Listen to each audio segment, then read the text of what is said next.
Starfleet Academy came out, and well, let's just say this.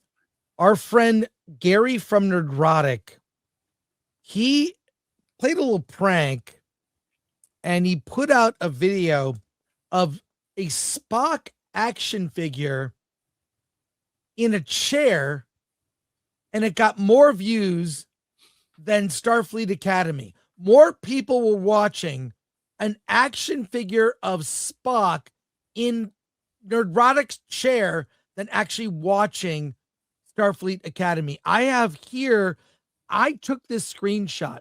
It was the premiere. I was watching it on my phone. At the peak, there were 1,200 people watching.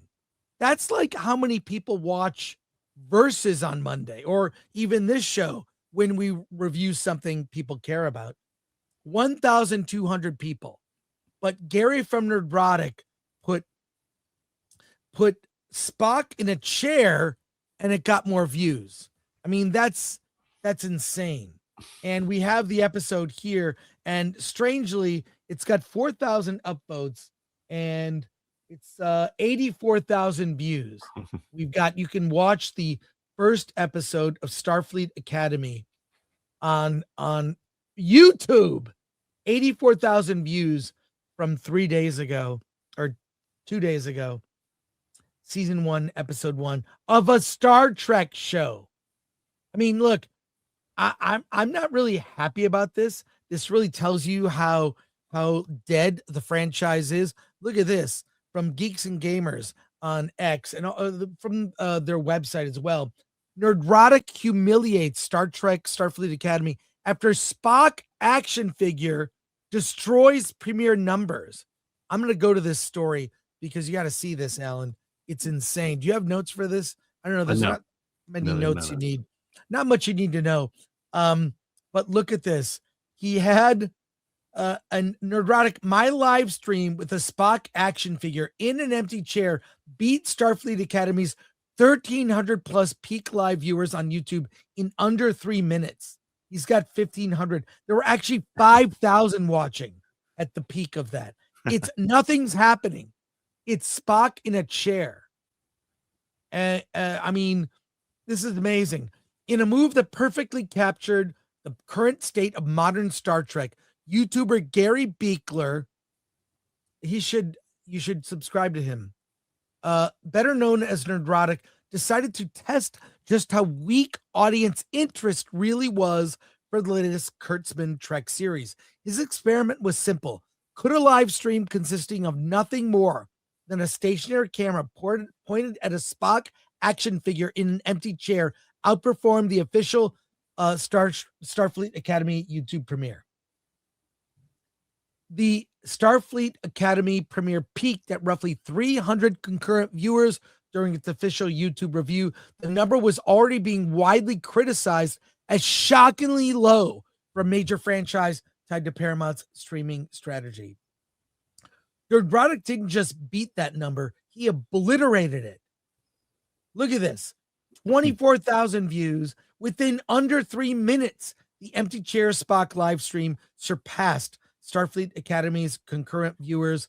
The stream ran for 52 minutes total, reached a peak concurrent viewers of 3,300 viewers, nearly 3 times the engagement Paramount could muster for its highly promoted series. The like to dislike ratio makes it worse. Look at this. It's we'll do a link to this article in this story. But Alan, what do you think? You saw Starfleet Academy, and you saw the second episode, which I will give you. You know what? I'm going to give you a taste of it. But tell me your thoughts. Taste of it. I've even seen the third one, which let's just say it doesn't get better. Yeah. You know, here, the tweet I did the other day was, having covered and been highly criticized for my thoughts on the Marvels, The Acolyte, Echo, Ironheart, Snow White, and now Starfleet Academy. One thing is always true. They hate you and your opinion. Then the show comes out and they go silent after actually watching it. You know, it's like all the attacks people get, all the attacks Gary gets, it's all done before the show comes out. Right. Because the reality is, you know, for those of us who have seen it, we can talk about it, while others are like, all they do is they criticize you for being a hater. No, we're criticized because we're telling the truth about the quality of this stuff and the quality that keeps going out. And like Kathleen Kennedy would have been much more successful if we hadn't been talking about Star Wars the way we had been. I mean, that's ridiculous. It's all about the quality of your work. And look, let's just say we weren't around, maybe the numbers would be higher, but they would drop off immediately by the second episode, because just reveals what the show's about. I mean, we just did a Star Trek funeral, and starting this week, we're putting clips from the funeral on the YouTube channel. It was an 8-hour plus stream. We'll do highlights. We've got our producers are putting the best clips together and are posting them. But look at this. This is a clip from episode 2. Mm-hmm. This is Tig Notaro, apparently a professor. Let's give people a taste that haven't tuned in of the show. Name of this cadet. Oh my God. I don't know. Yeah. Should we be reviewing Starfleet Academy every episode? I mean, it's a teen show. After watching the third episode, I've watched bits of the fifth episode. It's not written. No adult would actually seriously watch this show. No mature adult. And then look, just compare this is the thing that's been on my mind a lot lately, especially in politics. It's this idea of leadership. We vote these people in who are not leaders. They're charismatic people. Compare Picard with Captain or Chancellor Aki. Two very different people. Two people who approached conflict, who approached leadership, who approached getting things done in very different ways. Which one would you follow? Well, I think the Babylon Bee put it best in their recent post. New Starfleet vessel unable to reach warp speed because crew is too fat. I think the Babylon Bee really got it right. And I gotta say, I'm not happy about any of this. Watching Star Wars die, watching Star Trek become a culturally irrelevant franchise. You have no idea how relevant Star Trek was as a franchise.